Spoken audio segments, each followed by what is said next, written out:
بسم اللہ الرحمن الرحیم۔ السلام علیکم محترم ناظرین، آج کی ویڈیو میں آپ جانیں گے ماں کی خدمت سے کیا صلہ ملتا ہے اور ماں کی ناراضگی سے جنت سے محرومی حاصل ہوتی ہے۔ کیا کفار اور مشرکین والدین کی اطاعت کرنا ہم پر لازم ہے؟ حدیث کی بہت سی کتابوں میں والدین کے حقوق لکھے ملتے ہیں۔ حضور اقدس صلی اللہ علیہ وآلہ وسلم کے زمانہ میں ایک نوجوان کا انتقال ہونے لگا۔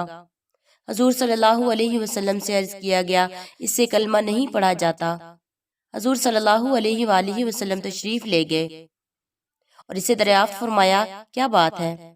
عرض کیا، یا رسول اللہ، ایک قفل سا دل پر لگا ہے، یعنی ایک تالا لگ گیا ہے۔ حالات کی تحقیق سے معلوم ہوا کہ اس کی ماں اس سے ناراض ہے اور اس نے ماں کو ستایا ہے۔ نبی پاک صلی اللہ علیہ وآلہ وسلم نے ماں کو بلوایا اور دریافت فرمایا کہ اگر کوئی شخص بہت سی آگ جلا کر اس تمہارے لڑکے کو اس میں ڈالنے لگے تو کیا تم سفارش کرو گی؟ انہوں نے عرض کیا، جی یا رسول اللہ، ضرور کروں گی۔ تو نبی پاک صلی اللہ علیہ وآلہ وسلم نے فرمایا، ایسا ہے تو اس کا قصور معاف کر دے۔ انہوں نے سب معاف کر دیا، پھر اس سے کلمہ پڑھنے کو کہا تو فوراً پڑھ لیا۔ حضور اقدس صلی اللہ علیہ وآلہ وسلم نے اللہ پاک کا شکر ادا کیا کہ نبی پاک صلی اللہ علیہ وسلم کی وجہ سے انہوں نے آگ سے نجات پائی۔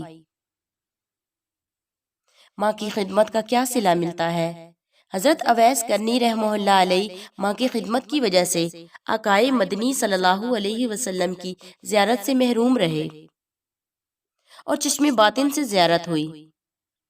صحابہ رضی اللہ تعالیٰ عنہ مجمعین نے نبی کریم صلی اللہ علیہ وسلم سے پوچھا، کیا وہ کبھی آپ کی خدمت میں حاضر ہوئے ہیں؟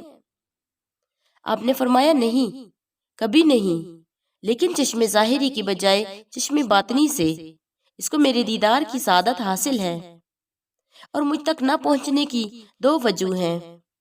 اول غلبہ حال، دوم تعظیم شریعت، کیونکہ اس کی والدہ محترمہ ہے جو ضعیف بھی ہے اور نابینا بھی، اور اویس شتربانی کے ذریعہ ان کے لیے معاش حاصل کرتا ہے۔ حضور اکرم صلی اللہ علیہ وآلہ وسلم فرماتے ہیں کہ روز محشر 70,000 ملائکہ کے جلم میں جو اویس کرنی جیسے ہوں گے، اویس کو جنت میں داخل کیا جائے گا۔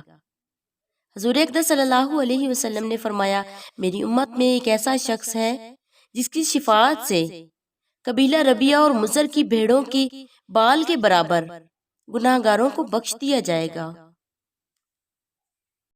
قبیلہ ربیہ اور مضر جن میں بکثرت بھیڑیں پائی جاتی تھیں، جب صحابہ کرام نے حضور اقدس صلی اللہ علیہ وسلم سے پوچھا کہ وہ کون شخص ہوگا جس کی شفاعت سے، جس کی سفارش سے اتنی کثرت سے لوگوں کی بخشش ہو جائے گی، اور وہ کہاں مقیم ہے، تو آپ نے فرمایا کہ اللہ کا وہ ایک بندہ ہے۔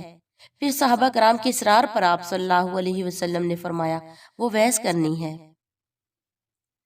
نبی کریم صلی اللہ علیہ وآلہ وسلم نے حضرت عمر رضی اللہ تعالیٰ عنہ اور حضرت علی رضی اللہ تعالیٰ عنہ سے فرمایا کہ جب ان سے ملاقات ہو تو میرا سلام پہنچانے کے بعد میری امت کے لیے دعا کرنے کا پیغام بھی دینا۔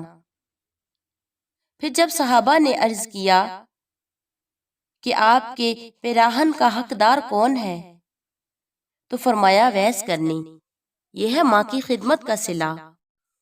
حضرت اسماء بنت ابی بکر رضی اللہ تعالیٰ عنہ سے روایت ہے، رسول اللہ صلی اللہ علیہ وسلم کے زمانہ میں میری والدہ جو مشرکہ تھی، مکہ سے سفر کر کے میرے پاس مدینہ منورہ آئیں۔ میں نے نبی کریم صلی اللہ علیہ وسلم سے مسئلہ معلوم کیا اور پوچھا، میری والدہ آئی ہیں، وہ مجھ سے ملنا چاہتی ہیں، تو کیا میں اپنی والدہ کے ساتھ صلہ رحمی کر سکتی ہوں؟ تو آپ نے ارشاد فرمایا، ہاں، اپنی والدہ کے ساتھ صلہ رحمی کرو۔ سورہ عنکبوت میں اللہ رب العزت نے فرمایا، قال اللہ تعالی، وَوَصَّيْنَا الْإِنسَانَ بِوَالِدَيْهِ حُسْنًا وَإِنْ جَاهَدَاكَ لِتُشْرِكَ بِي مَا لَيْسَ لَكَ بِهِ عِلْمٌ فَلَا تُطِعْهُمَا، اور ہم نے تاکید کر دی انسان کو اپنے ماں باپ کے ساتھ بھلائی سے رہنے کی، اور اگر وہ تجھ سے زور کریں کہ تو شریک کر میرا جس کی تجھ کو خبر نہیں، تو ان کا کہنا مت مان۔ جہاں پر اللہ تعالیٰ کی نافرمانی ہو وہاں پر والدین کی اطاعت نہیں کی جاتی۔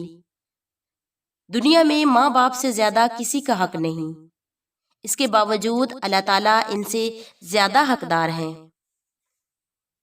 ان کی خاطر دین نہ چھوڑیں۔ حدیث میں ہے حضرت سعد بن وقاص رضی اللہ تعالیٰ عنہ کی والدہ جو کہ مشرکہ تھی، بیٹے کے اسلام کی خبر سن کر عہد کیا کہ دانا پانی کچھ نہ چکھوں گی، نہ چھت کے نیچے آرام کروں گی، یہاں تک کہ سعد معاذ اللہ اسلام سے پھر جائے۔ چنانچہ کھانا پینا ترک کر دیا اور بالکل نڈھال ہو گئیں۔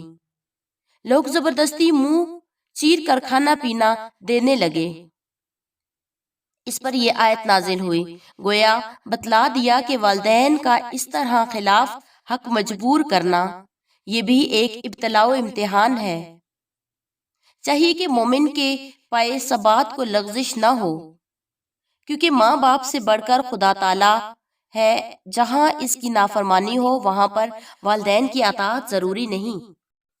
بوڑھے ماں باپ کے ساتھ حسن سلوک کے بارے میں اللہ رب العزت نے قرآن پاک میں فرمایا، سورہ بنی اسرائیل، اور حکم کر چکا تیرا رب کہ نہ پوجو اس کے سوا، اور ماں باپ کے ساتھ بھلائی کرو۔ اگر پہنچ جائے تیرے سامنے بڑھاپے کو ایک ان میں سے یا دونوں، تو نہ ان کو اف تک کہہ اور نہ جھڑک ان کو، اور کہہ ان سے بات ادب کی، اور جھکا دے ان کے آگے کندھے عاجزی کے، نیاز مندی سے، اور کہہ اے رب تعالی ان پر رحم کر جیسا کہ پالا انہوں نے مجھ کو چھوٹے ہوتے ہوئے۔ والدین کے ساتھ بھلائی کرنا یہ ہے کہ زندگی میں ان کی جان مال سے خدمت اور دل سے تعظیم محبت کرے، مرنے کے بعد ان کا جنازہ پڑھے، ان کے لیے دعا و استغفار کرے، ان کے عہد کے بارے میں جتنی قدرت رکھتا ہے ان کو پورا کرے، ان کے دوستوں کے ساتھ تعظیم کرے، ان کی اقارب کے ساتھ صلہ رحمی سے پیش آئے۔ بڑھاپے میں خدمت کی احتیاج زیادہ ہوتی ہے، جس سے بعض اوقات اہل و عیال بھی اکتانے لگتے ہیں۔ زیادہ پیرانہ سالی میں ہوس و ہراس بھی ٹھکانے نہیں رہتے۔ بڑی سعادت مند اولاد کا کام یہ ہے کہ اس وقت بوڑھے والدین کی خدمت گزاری فرما برداری سے جی نہ چرائے۔ قرآن نے تنبیہ کی کہ جھڑکنا اور ڈانٹنا تو کجا، ان کے مقابلے میں زبان سے اف تک مت کرے، بلکہ بات کرتے ہوئے پورے ادب تعظیم کو ملحوظ رکھو۔ ابن مسیب نے فرمایا، اس طرح بات کرو جیسے ایک خطاوار غلام سخت مزاج آقا سے کرتا ہے۔ حضرت ابو بکر رضی اللہ تعالیٰ عنہ اپنے والد سے نقل کرتے ہیں کہ حضور صلی اللہ علیہ وسلم نے فرمایا، کیا میں تمہیں 3 بڑے گناہوں کے متعلق نہ بتا دوں؟ صحابہ نے فرمایا، کیوں نہیں یا رسول اللہ؟ تو آپ نے فرمایا، اللہ کے ساتھ شریک کرنا اور والدین کی نافرمانی کرنا۔ نبی کریم صلی اللہ علیہ وسلم بیٹھ گئے، حالانکہ آپ ٹیک لگائے ہوئے تھے۔ پھر کہا، جھوٹی گواہی بھی، یہی بات آپ برابر کہتے رہے، یہاں تک کہ ہم نے کہا کاش آپ چپ ہو جائیں۔ واللہ عالم۔ اللہ پاک عمل کی توفیق دے، آمین۔